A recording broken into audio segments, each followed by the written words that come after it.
अक्ल बड़ी की भैंस। हाँ, कविता कहानी तो है ठीक ठिकाना। कविता सुनो, कहानी सुनो, कानों में छुपी है ताकत की चुस्की चूर। अक्ल बड़ी की भैंस है ये ज्ञान का फंडा। हर बार पड़े भैंस पे अक्ल का भारी डंडा। नमस्ते दोस्तों, आप सभी का स्वागत है अकल बड़ी की बहस के मंच पर, जहां जिंदगी के हर रंग का अलग ही मजा है। यस, प्रणाम। आप जुड़े हुए हैं विश्व शांति दर्शन चैनल से, जिसकी उत्पत्ति का श्रेय जाता है पुणे MIT समूह के संस्थापक विश्वधर्मी प्रोफेसर डॉक्टर विश्वनाथ कराड़ जी को। आज फिर प्रस्तुत है संस्कारों की कहानियां, जो बताएंगी जीवन के सच्चे मूल्य। साथ ही शॉर्ट वीडियोस और जिंदगी की सोच को बदल देने वाली 2 पंक्तियों की खास व्याख्या। उसके पहले सुनते हैं ये मैसेज। नमस्कार, मैं हूं पंकज उदास और हमारे प्रिय मित्र श्री मुकेश शर्मा जी ने उनकी अपनी YouTube पे वो हर एपिसोड में कोई एक ऐसी अनोखी कहानी लाते हैं कि जिसको सुनते सुनते आप बिल्कुल आपको ताज्जुब होता है कि ये कहाँ से मुकेश जी ऐसी कोई कहानी ढूंढ के लाए हैं। तो भूलिएगा मत, ये मुकेश जी की अनोखी कहानियां जरूर सुने, जिसमें आपको अलग अलग जिंदगी के कई तजुर्बे उनके जो है और अलग अलग कितनी सारी बातें हैं, सारी रिश्तों की बातें हैं, सारी जज्बात की बातें हैं। तो मेरे ख्याल से आपको ये हर एपिसोड में एक नयापन मिलेगा, एक अनोखा अंदाज मिलेगा। तो भूलिएगा मत, जरूर सुनिए और जरूर उसका मजा लीजिए मुकेश जी की जबानी। सर, तो अब आगे बढ़ते हैं और सुनते हैं ये गीत which has a wonderful message. दरअसल ये गीत एक कहानी है जिसके लिरिक्स बनाकर मैंने इसे AI की मदद से गीत के रूप में ढाला है। क्या बात है सर, AI का सही इस्तेमाल आप कर रहे हैं सर।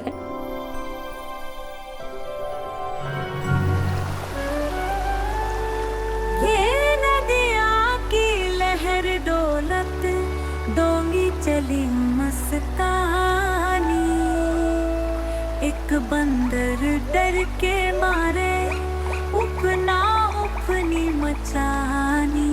हो नदिया की लहर डोलत चली मस्तानी,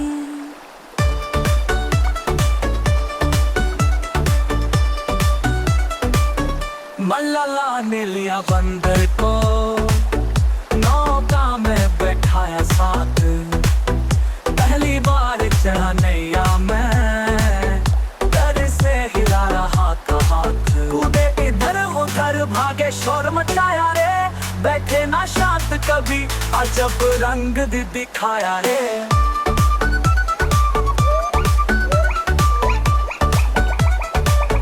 कहा माझी ने डर के लेके सबका प्राण जाएगा, ये उछलता बंदर भैया हमारी नैया डूबो ले जाएगा।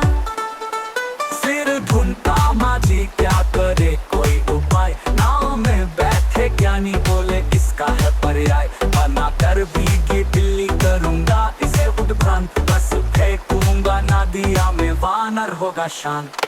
मल्ला बोला हाँ हाँ फेंको जल्दी पानी में, इसके पहले की मोड़ आए हमारी कहानी में।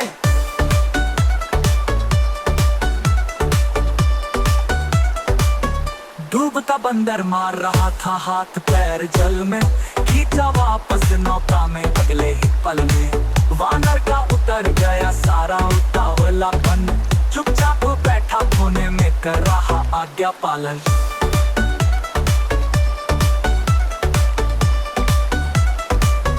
पूछा नाविक ने, कूद रहा था वानर जंगली जैसे, बताओ ज्ञानी मेरे अब ये शांत हो गया कैसे।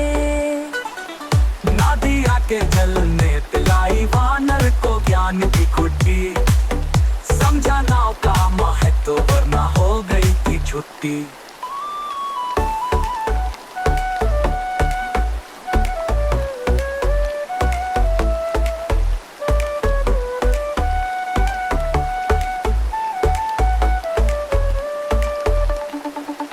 जब तक नहीं चखा हो स्वाद मुसीबत का, कैसे होगा अनुभव दूसरों की सहूलियत का। डूब के मिला पानी में ज्ञान नसीहत का, तब एहसास हुआ नैया की अहमियत का।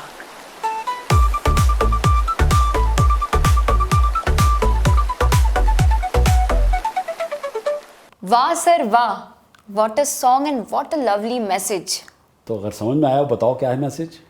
सर यही कि लोग जब मुसीबत का स्वाद चखे बिना Yes. दूसरों की प्रॉब्लम्स का एहसास नहीं करते, Right. जब भैंस बुद्धि वाले बंदर को हाँ. नदी में फेंक दिया गया हाँ.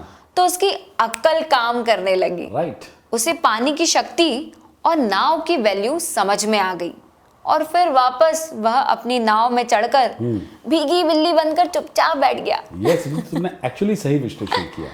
तो सर अब बारी है दो पंक्तियों की ताकत दिखाने की।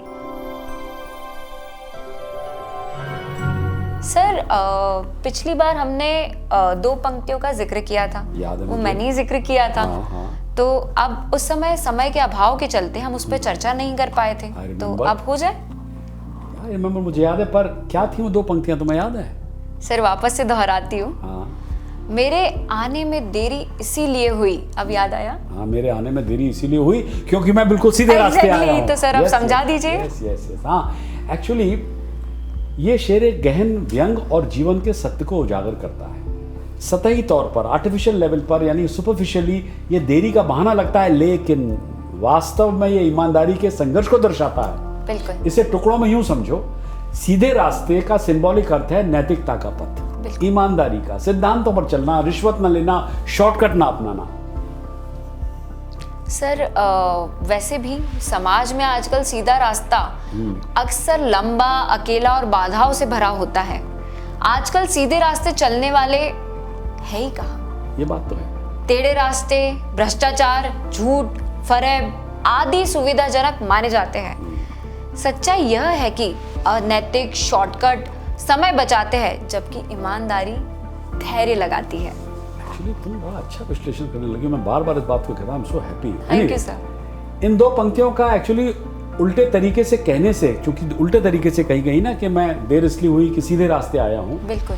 तो एक्चुअली देरी जो वर्ड है ये एक्चुअली प्राउड होने का, गर्व का प्रतीक है कि देरी इसलिए हुई क्योंकि मैंने आसान रास्ता नहीं चुना, बिल्कुल सर।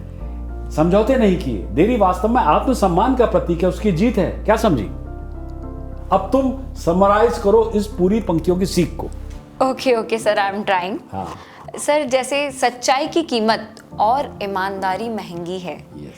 इसमें समय लगता है, संघर्ष झेलना पड़ता है, पर अंततः यह आपको आत्मिक शांति देती है।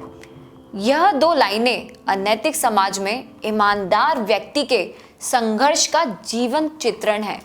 शायद इसीलिए यह दिल को छू लेने वाली है। Absolutely right. तो अगली बार फिर लेकर आएंगे जीवन के नए रंग, जहां हर शब्द आपको बनाएगा बेहतर इंसान।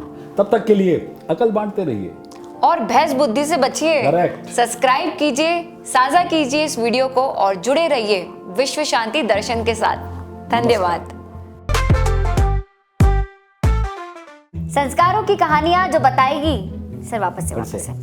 आज फिर प्रस्तुत है फिर कैसे को तो अच्छा लगेगा। ते है आपकी कविता है, सॉरी पंक्ति है, सॉरी थॉट्स, सफलताएं, सॉरी असफलताएं, फेक फेक नहीं है, फेक है। फेक है, ठीक है सर। हाँ, वहां से लेते हैं, वहां से लो।